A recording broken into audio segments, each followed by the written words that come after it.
Hey guys, this is Rich and I love sharing affordable finds that actually make everyday life easier. And for today's video, we're doing my top 10 kitchen finds. Lahat ng product na ito ay based on my experience. So honest thoughts lang, this is what I love, what I use the most, and what I really think that it's worth buying. So kung ready ka na mag-level up ng kitchen mo nang hindi sumasakit ang bulsa, let's start with number 10. Eto talaga guys, pinag-ipunan kong mabili. May kamahalan siya pero maiintindihan mo since pang heavy duty na ito and pang long run ng gamitan. Hindi na nga din ito kinakalawang since made of high carbon steel material. At yung design niya guys, nakita nyo naman ang aesthetic ng datingan.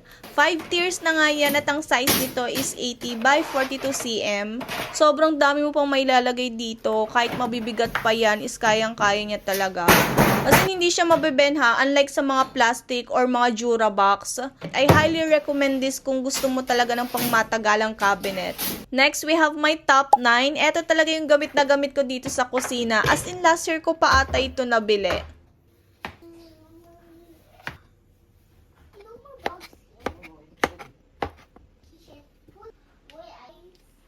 Isa din ito sa pinakagusto ko. Ito yung double-sided chopping board from Red Chef. Guys, sobrang sulit nito. Medyo may kamahalan nga lang compared dun sa mga ordinary na chopping board natin.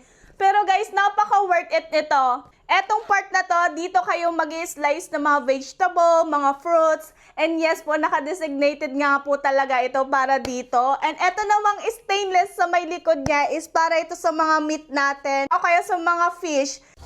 Kaya kung yung chopping board mo pa rin is yung plastic at ordinary wooden chopping board na nagbabakbak o di kaya nagmo-molds, mag-switch ka na dito kasi they highly recommend talaga yung ganitong stainless steel. Mas hygienic kasi nga, separated na yung meat and veggies. Tapos antibacterial na and anti-molds na din. Basta pag mga product ni Red Chef, sobrang worth it nito guys. For my top 8, here's another must-have talaga. Etong induction cooker from Xiaomi. Matagal ko na nga din to ginagamit, mga 2 years na rin mahigit. At mas gamit na gamit talaga namin ito kaysa sa gas. Kasi mabilis lang siyang makaluto. And mind you guys ha, hindi ito maksaya sa kuryente. Mga 300 or ganun lang yung tinataas ng bill namin. Sobrang natuwa pa nga ako kasi ang dami na din gumagamit talaga nitong induction cooker. Kasi nga diba nagmahal na rin yung presyo ng gas. Level 3 nga lang yung madalas kong gamitin dito pag nagluluto. Pero kaya niya hanggang level 9. Space saver na din yan. Perfect din ito sa mga small family o kaya sa mga nagdo-dorm. Ginagamit nga din namin ito sa labas kapag nagpiprito kami ng isda para di maiwan yung amoy sa loob ng bahay. Sobrang safe gamitin. Never ako nagka-problema dito. And any cookware pala yung pwede nyong gamitin dito guys ha. Basta flat surface lang yung puwetan niya. One of the good investment magkaroon ng ganitong appliances. Now for my top 7 is itong unbreakable na plates. Guys, lately lang ako nito nabudol. Sobrang natuwa ako. 6 nga lang yung nabili ko pero mag-order ako ulit. Kasi guys, look at it. Mukha siyang babasagin ha. Pero kahit anong tapon mo dyan, hindi yun mababasag. Ang ganda talaga nitong gamitin, lalo na kung may kasama kayo sa bahay na mahilig magbasag ng pinggan. Yan yung mga asawa niyo dyan na nagbabasag ng pinggan. Perfect ito sa kanila. We're highway through at number 6. Eto hindi ko siya masyadong nagagamit pero legit yung sulit ng pagbili ko dito kasi imagine 20 pieces na yan ng food storage from Orocan ha. Orocan yan mga Mima, original from Orocan.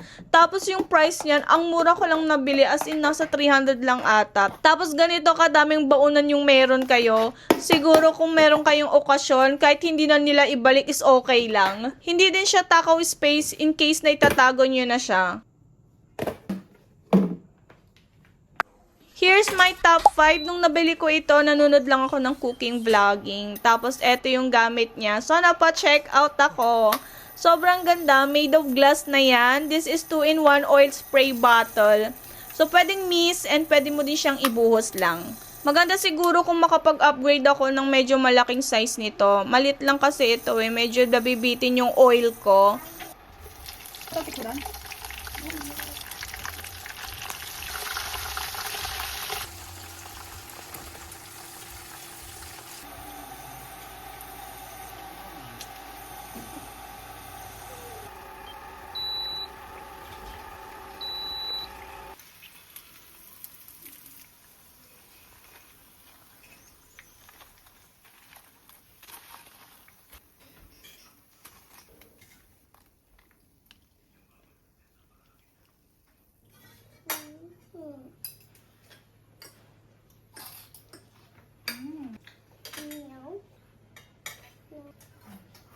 Syempre, hindi mawawala dyan yung top 4 natin na oil strainer. Sobrang useful nito, lalo na kung nagtitipid ka talaga ng mantika.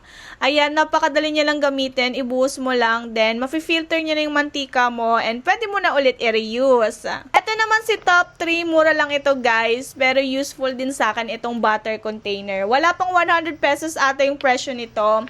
Mas madali na kumuha ng butter kung ganitong ready na, naka-slice na. Diba, ang ganda niya tignan? Runner-up at top 2, etong lagay ng sponge and soap, guys. Worth it, as in, talagang tagong-tago yung mga dugyuting sponge natin. Charis.